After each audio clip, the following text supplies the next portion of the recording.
Hey everyone, I'm Chris Dobbin and I'm thrilled to welcome you to this episode of Amplify Your Brand. It's a series where we look at the ultimate live on building a powerful brand in today's digital age.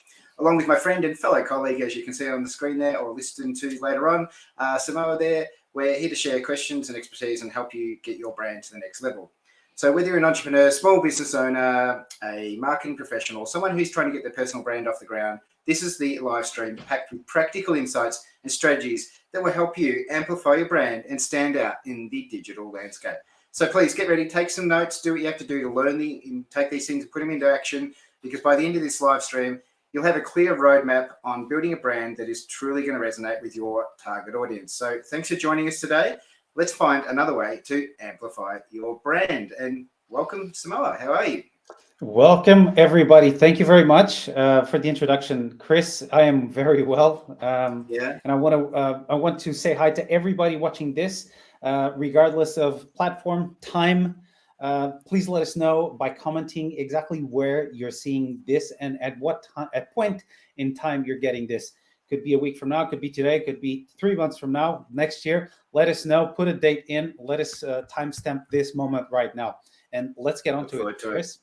Yeah, exactly. So the topic we are going to talk about this week is building on everything else we've done, and it's still under the purpose, and this may be the last time we talk about purpose for a while, but this is all about understanding what do you stand for and believe in. And it may sound similar to some other things we've talked about over the current weeks, but it is very different. Obviously, this is based on our P8 program, the branding program that we have, and we are currently, as you can see there on the screen, in the purpose section, and we have 8 other sections we work through with our clients to get their brand to the next level by amplifying it with these proven methods that we've brought together over the last 20 years. So if you would love to know more about that, please reach out to us at brandion.agency, and we would love to hear from you and discuss how the P8 model may work for you. Other than that, let's get into what today is all about and what you stand and believe in. And there's a little hint there in the way that graphic is showing where the heart is. So in branding, it's important to know what your brand stands for, believes in, and supports, because it helps you establish a clear and consistent brand identity. This identity can set you apart from your competitors, and it can also resonate with your target audience. Do you want to talk a little bit further about that? Without obviously doing what we seem to do, is give away the house and the farm before we get right into it. So just a general view of why this is important. Yes, we're getting a lot better at not spilling all the beans in the first 5 minutes of the session, Chris. And knowing what you stand for and believe in makes you much more relatable. It becomes an easy point of reference for everybody. That's simply put, that's the best way to simplify the entire process. And the framework that we have around discovering what you do believe and stand for, because it pinpoints you in the reference of somebody's mind, your audience's mind. It creates that position which is going to relate to the brand that you are trying to get out. So everybody knows that McDonald's is known for one thing. We all know that Nike is known for one thing. That is a position that is built throughout a number of steps. But simply put, purpose and aligning your beliefs is so that you can create undoubtedly that position in your audience's mind. Yep, and as we talk about later in this session, it's actually not just about your audience. Your audience there's a few of them, and we can talk about that in direct response to what we see on the screen later in this episode. So in saying that, let's get into it and look at the first one that is part of that step. So one of them is differentiation. So knowing what your brand stands for helps you differentiate from the brands in your industry. It clearly defines your brand's unique values, beliefs, purposes. You can create that distinct identity that sets you apart from your competitors, which sort of resonates with what you just started talking about, right? So that differentiation allows people to go, well, I like them because they believe in that, where these guys don't believe in that, and that doesn't feel right with me and how I go about my life. So I'm going to choose that brand or that company to work with. And that's just a human nature thing. It's what we do, and it's something it's ingrained in us from either birth or from nurture and nature type scenarios, where we over time have built a belief system and it's been ingrained into us. And if we see a brand saying those same things back to us, it's just human nature to follow or want to be involved with that brand. And what plugs perfectly with what you just said is when your brand of choice is able not to just say what they believe in, but actually display their actions in support of that belief. Yep. So pizza delivery services, dime a dozen. Who delivers your pizza under 30 minutes? Otherwise, you don't pay. There's only one company that does that. And Domino's is the perfect example of aligning that belief and how that the audience that they're going for aligns with them and not somebody else, because there are better pizzas out there. They're more expensive. They're probably cheaper pizzas as well, but they have a very specific niche who they understand well and they speak to, and they deliver time and time again to.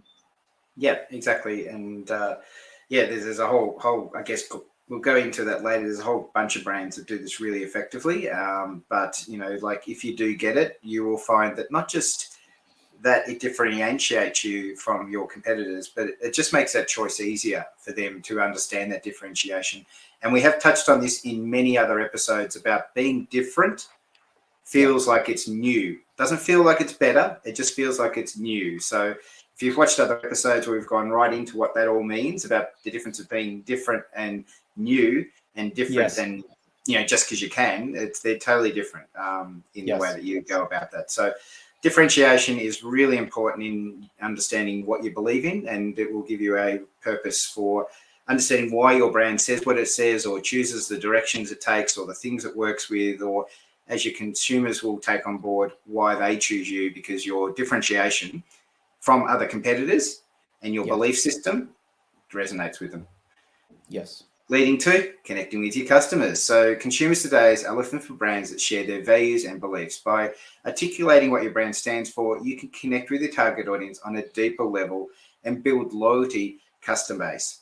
Now, Sim, I'm going to talk to something you've experienced personally, because we touched on this the other day about the fact that there was a particular brand that you bought one of their products, had a great experience for it, and now I believe you've got about 22 of them sitting in your Very true, very true. And I've become one of their most it's funny because when I started the journey with this brand, the representative who sold the products to me, he started advertising me as the best so and so brand's customer in Australia, because that brand doesn't exist here. But I've just accumulated so many products of their line, and have become such I'm looking for the word, the ambassador for what they do, they create, and use them with myself, with proof and content that I constantly generate every time I consume one of their products. I'm on my way to the gym and I do a quick video, post it online.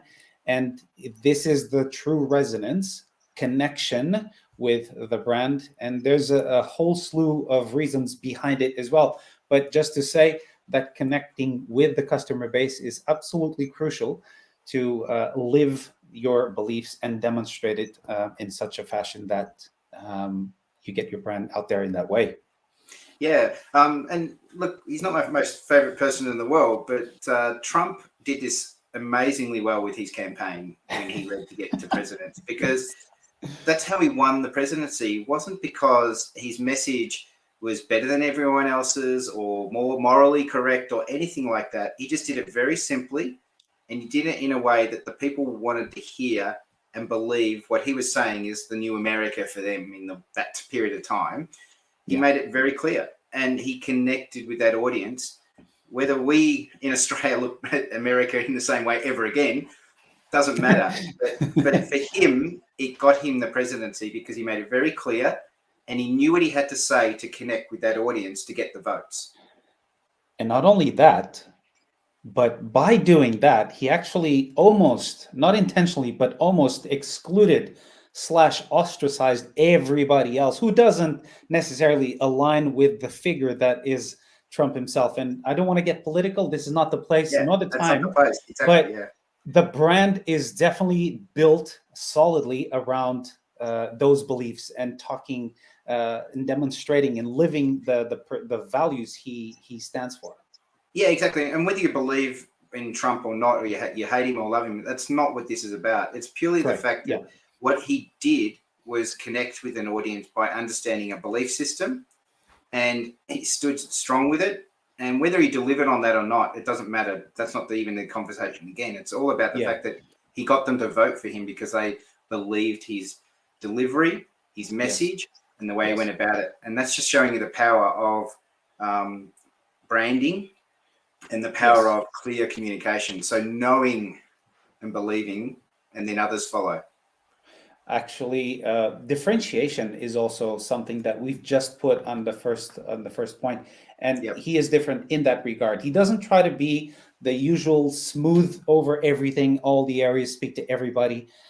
He is very concise in what he delivers, and he openly says or calls out who he's not talking to, which is another powerful element in his brand is the ability to have the courage to do that at a global stage and not have any regards or apologies about it. He is who he is. He makes no apologies for it, and he's one of the very few authentic, or the persona is authentic in the way that it is extremely direct and is not trying to do baby kissing on one hand and hand holding with elderly and speak to the middle class and speak to the corporate types. He is about what he is, and there is no second guesses about what he's not. And we see this constantly, time and time again. We could use Apple, we could use Tesla, we could use a whole bunch of other brands that have done this over the years.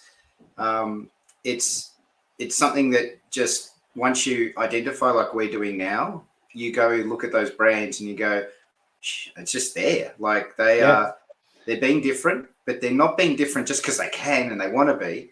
They're saying this is what we believe in, and this is why we're designing this way. Our products work this way, and that resonates with so many people because so many people at the time were using Microsoft as an example, and it was buggy, it was falling over, it was clunky, it was heavy, it was a blue screen of death. Blue screening everywhere. Right. And Apple didn't do that.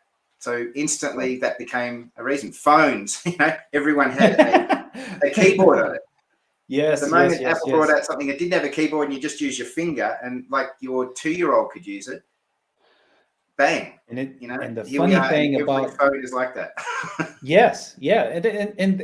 It's interesting how you start observing the symptoms that define great brands. We've talked about 3 of them right now. All of them are very, very polarizing. So this is something that differentiating will also likely create. It's that polarization. Let me get my words right. And brands, this is the part of courage that comes with being different, is to be able to stand and wave that flag, despite all the tomatoes being thrown from the audience. Polarization is a symptom of being truly unique. But polarization, again, it isn't just being like shock value. It's not that kind of thing, because if you do it that way, your brand will literally be like a firelight that just fizzles away because it just is fun for 5 minutes and then it doesn't become that. So which will probably lead to my next slide, I believe, which is consistency. So, being seen and being seen consistently. So knowing your brand stands for and ensures that your messaging, visuals, and other brand elements are consistent across all channels and touch points. This consistency helps you build trust with your audience and reinforces your brand. It's pretty obvious. Top of mind. Self-explanatory. When you're top of mind and you do that by, probably these days, it will have something to do with content strategy, appearing, being seen in the right places by the right people, is how you keep yourself on top of your very disputed minds in your audience. And Gary Vee hammers this home constantly in everything he does. He tells you just need to create that content, even if it's little tidbits every day, that you just keep chipping away. He talks about the concept of documenting versus creating. So you're not stopping everything so you can create a piece of content. You're simply documenting what your thoughts or what you're doing or what your brand, what your thing is, and put it out to the world, because that keeps you top of mind to the people that matter and to the ones that are looking for what your brand is relevant for. Yeah, so there's consistency in showing up, as there's consistency in what you say and how you say it. So, and also, visual branding is one of those things. So you can't just rock up like we're in our Brandy on shirts today. Like, we don't just rock up with, shirts and collars the next day, suit and tie the next one, woolly mittens on the heads the next day. Like, if we did that, no one would remember anything about us. But by using these color schemes that we use, the fonts we use, the icons we have, the language in the tone, doing this consistently. Gary Vee, he's not shy at swearing. He's not shy at just saying it how it is. He's very blunt in his delivery. But you never see him the next week go, "Oh, I'm really sorry I said what I said last week, and I apologize for my behavior." Like, that's not who he is. And here's me in suit and tie. That's not him at all. So, there's, again, so many examples we could talk about, and we will talk about them later in the episode. But consistently showing up isn't just about being consistent in being visually there. It's about what you say, how you say it, and what surrounds you with it. And we, again, if you go back to previous episodes, we've talked about this on where you can do that, how you identify that, and how you do that consistently in the places you need to be seen. So look at that if you can, because it will help you look at ways you can build your brand. Another thing to take on board is, and I think this is something you've been hinting at over a number of episodes that we've had lately, where if you can get your core beliefs understood and resonating with not just your consumer level, it does an amazing job at also getting your employees engaged and everybody in it. So when your brand has a clear purpose and set of values, it can inspire and motivate your employees by aligning your team around the common mission, and you can create a more cohesive and productive workplace culture. I don't know about you, Sim, but in my past lives and things like that, when I've worked for agencies and places that have had this, it becomes fun. It becomes like you want to get out of bed and go to work because you're passionate about what they're going to try to achieve. Well, interestingly enough, it is exactly what the Wolf of Wall Street portrays at a very, very deep level. The culture that is lived inside the environment of all of those wolves.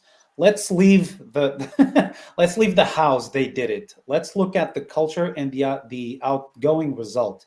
It's that internally, the engine for that brand was created at such a level that everybody did everything they could to deliver more in the workplace, inside the workplace, and with the people around them. They became high performers.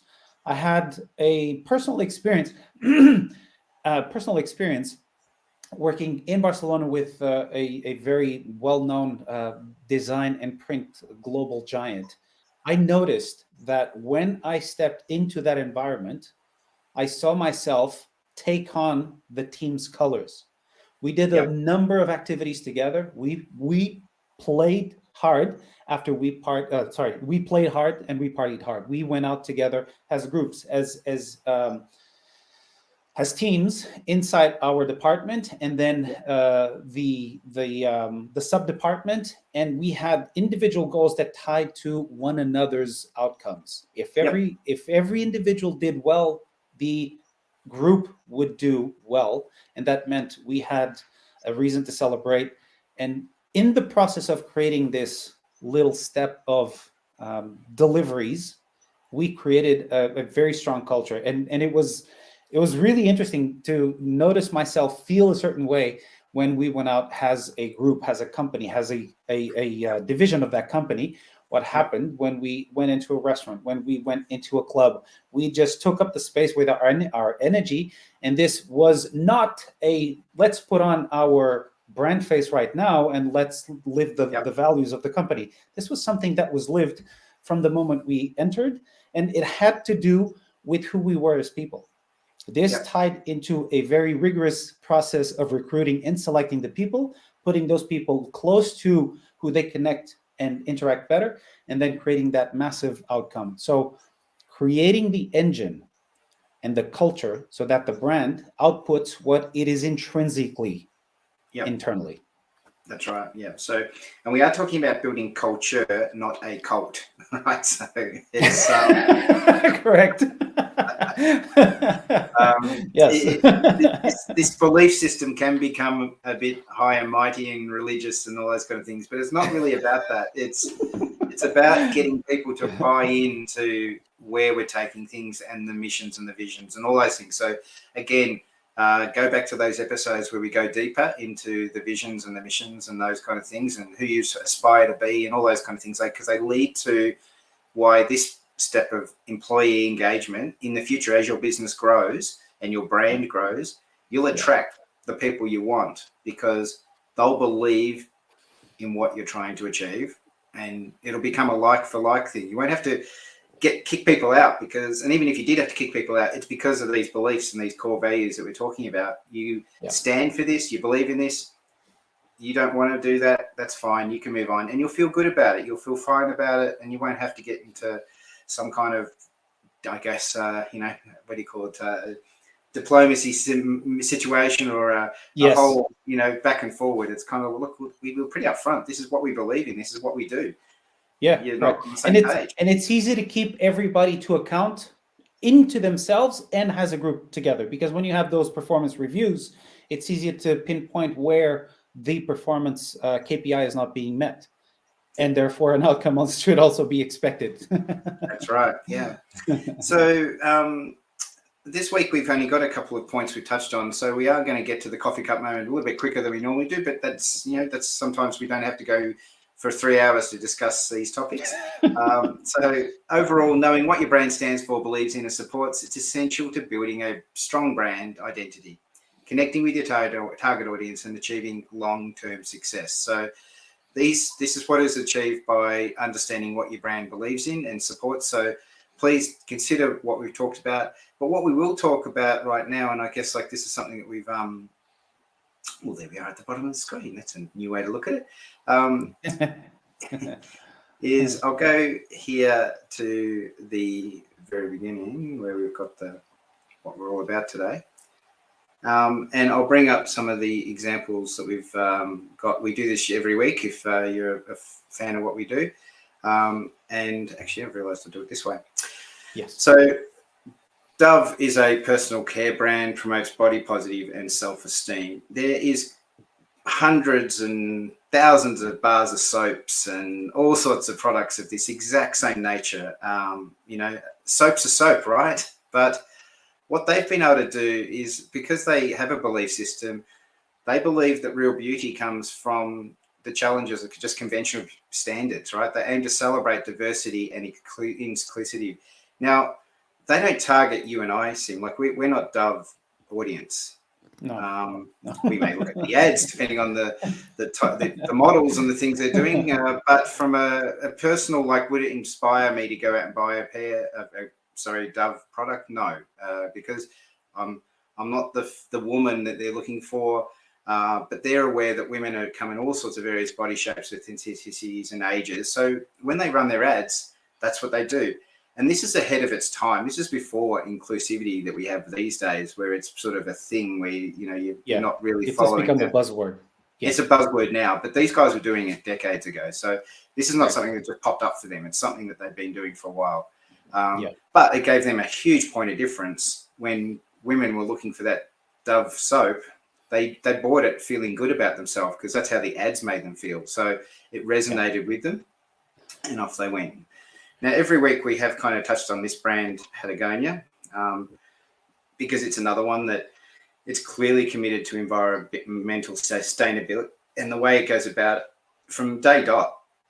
And it's a classic example of what we talked about, where it actively promotes eco-friendly practices. It donates portions of its sales to environmental causes and encourages customers to repair their products instead of buying new ones, right? So these are things that, a lot of their competitors would say, oh, you've broken it. Well, let's get you a new bag.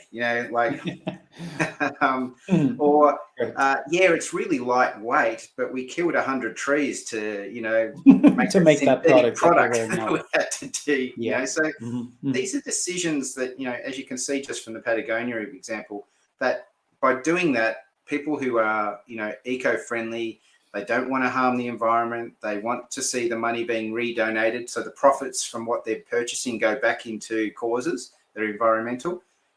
It'll find its audience. You'll find your people, and they believe in these things. They'll buy your products. So, Which are by excellence the people who tend to climb mountains so that they can be in connection with the nature environment. and believe that the environment needs to be upheld in a sustainable, friendly way That's right. by recycling practices, by adopting this stance instead of just, okay, it's broken, throw it out, let's go into the shop and get another one. Yeah, exactly. They're quite different, and to an extent anti-business, but by having that belief and having displayed that belief before it became fashionable, they become just the reference in that field. That's right. Which leads to the next one, Tom's, which we've highlighted in the past as well, about its amazing beginnings and how the humble sort of way it went about it. But it's a footwear company that operates with one-for-one model, where every pair of shoes sold, another pair is donated to a child in need. This resonated with loads of people who understood that, this was fantastic. And where it's led to, because of that simple belief, it's led to things like programs including eyewear and clean water. So it's really embodied that mission to improve lives through its business. And that belief system has led them on, like, not everyone can do eyewear when they're a shoe company.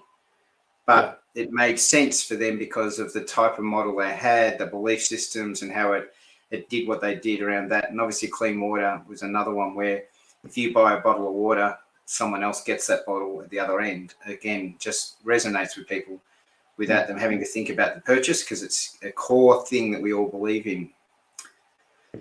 Another one is The Body Shop. This is a cosmetic and skincare brand that long-standing commitment to ethical practices and sustainability. So they identified, obviously decades ago now, that all these cosmetic companies were using synthetic elements. They were using things that they said were natural but weren't so natural. And this Body Shop went out that different way, and that gave them a point of difference. So they were against animal testing, the support to fair trade, they had a community empowerment, they were environmental protection, and they actively did this through the causes that they supported and the values that they brought to the table. So whether you love Body Shop or use Body Shop or buy from it, just from walking through the stores or through a shopping centre, what this brand is about. And the final one, which we've touched on a number of times, is Tesla. I'll let you talk to this one, Sim. Well, they they've come a long way, and they picked up the slack, or the lead from Nikola Tesla, and they've created a concept that was too utopian to be reality, and made into reality.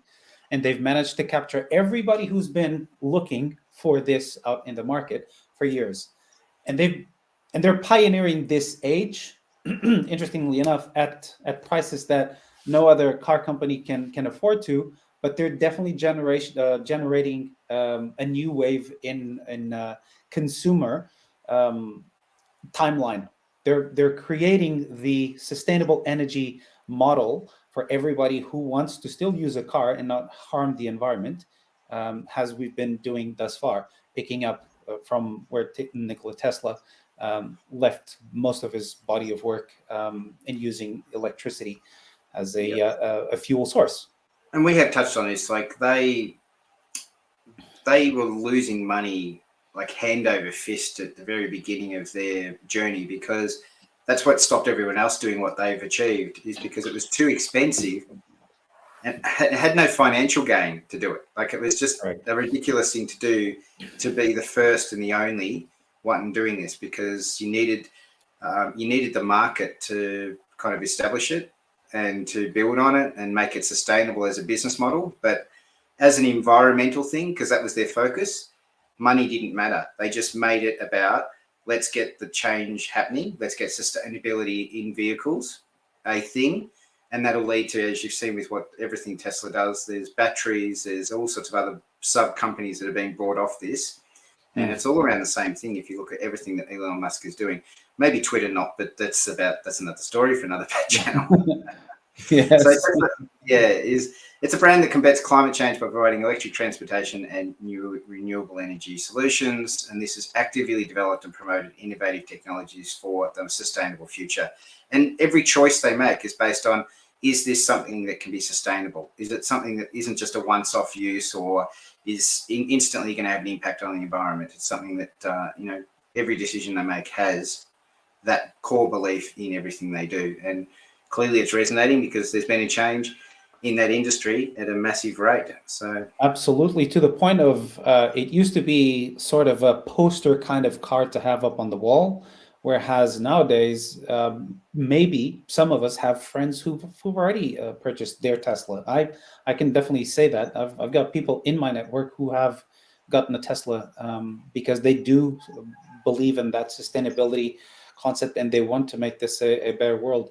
As cliche as that may sound, this is a definite step towards that outcome, and it's becoming more and more regular to think of a Tesla as an option, even in the long run, because the cost of not having an environment, the cost of hurting the environment, the cost of not being eco-friendly far outweighs the cost of saving on a car purchase, but then having everything that comes with it to maintain it and keep feeding the problem that has led to this solution being, for right now, still very high in price tags at the moment. Still.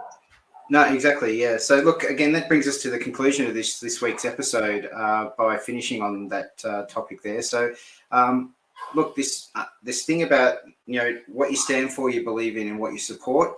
Hopefully, we've given you enough reasons why this is important to developing your brand, and we're more than happy to hear from you if you have any questions or leave comments, and we're more than happy to get back to you and talk about this topic as a brand element that needs to be done in the finding your purpose for your brand and why it should exist. This is a great place to add complexities, but also simplify it and make you different by knowing these are the things I focus on because I stand for them, I believe in them, or I support them, whichever way that is. So look, we do thank you for your time and look forward to helping you in the future episodes of Amplify Your Brand. Sim, any sign off there? I'll leave it to you. You've said it all. Thank you, my friends. Thanks, and again, let us know where you're seeing this from. See you on the next one. Okay. See you when we next time amplify your brand.